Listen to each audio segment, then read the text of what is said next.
നമ്മുടെ കേരളത്തിൽ ഇന്ന് വിൽക്കുന്ന വാഹനങ്ങളിൽ 10% ഇലക്ട്രിക് വാഹനങ്ങളാണ്. നമുക്കറിയാം, ഇതൊരു ഇലക്ട്രിക് യുഗം തന്നെയാണ്. ഇലക്ട്രിക് വാഹനങ്ങളിൽ ഭൂരിഭാഗവും സ്കൂട്ടറുകളാണ് വിൽക്കപ്പെടുന്നത്.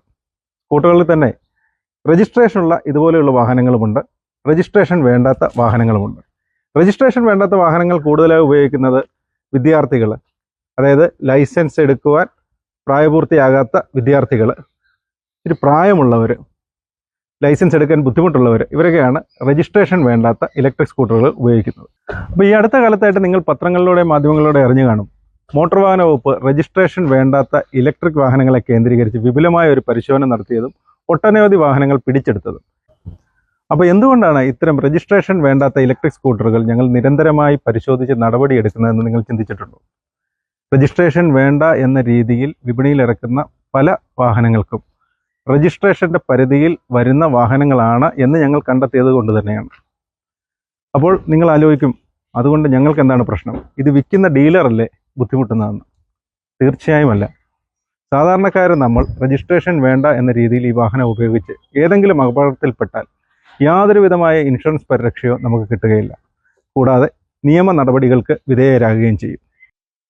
അപ്പോൾ നിങ്ങൾക്കൊരു സംശയം വരാം, ഏതൊക്കെ വാഹനങ്ങൾക്കാണ് രജിസ്ട്രേഷൻ വേണ്ടാത്തതെന്ന്. ഒരു ഇലക്ട്രിക് സ്കൂട്ടർ രജിസ്ട്രേഷൻ ഇല്ലാതെ നിരത്തിലിറക്കണമെങ്കിൽ 3 മാനദണ്ഡങ്ങൾ പാലിച്ചിരിക്കണം. ഒന്ന്, ഈ വാഹനത്തിൽ ഘടിപ്പിച്ചിരിക്കുന്ന മോട്ടറിൻ്റെ പവർ 250 വാട്ട്സിൽ താഴെയായിരിക്കണം. രണ്ടാമത്, യാതൊരു സാഹചര്യത്തിലും ഈ വാഹനം മണിക്കൂറിൽ 25 കിലോമീറ്റർ വേഗതയിൽ അധികം പോകാൻ പാടുള്ളതല്ല. മൂന്നാമത്തെ കണ്ടീഷൻ, ഇതിൻ്റെ ബാറ്ററി പാക്ക് അഴിച്ചു വെച്ച് കഴിഞ്ഞാൽ ഈ വാഹനത്തിൻ്റെ ഭാരം 60 കിലോഗ്രാമിൽ കൂടാൻ പാടുള്ളതല്ല. ഈ 3 മാനദണ്ഡങ്ങളും പാലിച്ചാൽ മാത്രമേ ഒരു വാഹനം രജിസ്ട്രേഷൻ ഇല്ലാതെ നിരത്തിലിറക്കാൻ സാധിക്കുകയുള്ളൂ. ഇതിലേതെങ്കിലും ഒരു കണ്ടീഷൻ വയലേറ്റ് ചെയ്ത് കഴിഞ്ഞാൽ ഈ വാഹനത്തിന് രജിസ്ട്രേഷൻ ആവശ്യമായിട്ട് വരും. അപ്പോൾ ഇനി നിങ്ങളൊരു ഇലക്ട്രിക് സ്കൂട്ടർ വാങ്ങാനായി ചെല്ലുമ്പോൾ ഈ പറഞ്ഞ 3 നിബന്ധനകളും ആ സ്കൂട്ടർ പാലിക്കപ്പെടുന്നുണ്ടോ എന്ന് ശ്രദ്ധിക്കുക. അങ്ങനെ ഉണ്ടെങ്കിൽ മാത്രമേ ആ വാഹനം രജിസ്റ്റർ ചെയ്യാതെ നിങ്ങൾക്ക് നിരത്തിലിറക്കാൻ പാടുള്ളതുള്ളൂ.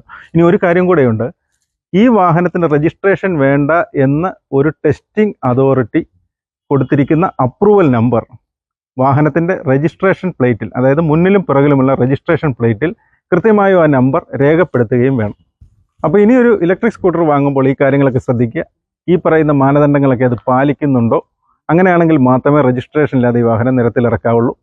അപ്പോൾ നമ്മുടെ അറിവില്ലായ്മ കൊണ്ടോ അല്ലെങ്കിൽ അല്പം ലാഭം ഒക്കെ പ്രതീക്ഷിച്ചുകൊണ്ടോ ഇത്തരത്തിലുള്ള കുരുക്കുകളിൽ ചെന്ന് ചാടാതിരിക്കും.